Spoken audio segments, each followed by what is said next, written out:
سوال ہے کہ اگر کوئی شخص جنبی ہو اور سحری کے وقت اٹھے اور وقت کم ہو تو پہلے غسل کرنا ضروری ہے یا سحری یہ مکمل کر لے اس کے بعد غسل کر لے؟ پہلے سحری کرے جی، غسل تو بعد میں بھی ہو سکتا ہے. سحری رہ گئی تو رہ گئے پھر آپ، کیونکہ سحری کے بغیر روزہ رکھنا بڑا مشکل کام ہے.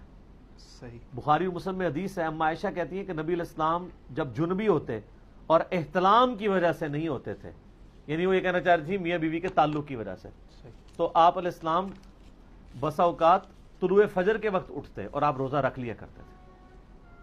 یعنی طلوع فجر کا مطلب ہے صبح صادق ختم ہو چکا ہے، تو آپ سحری بھی کھا سکتے ہیں. بخاری مسلم میں آتا ہے حضرت ابو ہریرہ تو یہ فتویٰ 30 سال تک دیتے تھے حضور کی وفات کے بعد صلی اللہ علیہ وآلہ وسلم، کہ جس پہ غسل فرض ہو وہ روزہ نہیں رکھ سکتا. اما عائشہ تک یہ مسئلہ پوچھا تو آپ نے کہا کہ ابو ہریرہ نے کہاں سے مسئلہ نکالا ہے. جب ان کو پوچھا گیا تو انہوں نے کہا کہ نبی علیہ السلام تو خود یعنی اپنی بیویوں سے تعلق قائم کرنے کی وجہ سے جنبی ہوتے تھے اور آپ اس حالت میں روزہ رکھ لیتے تھے اور فجر کا وقت داخل ہونے کے بعد غسل اتارا کرتے تھے.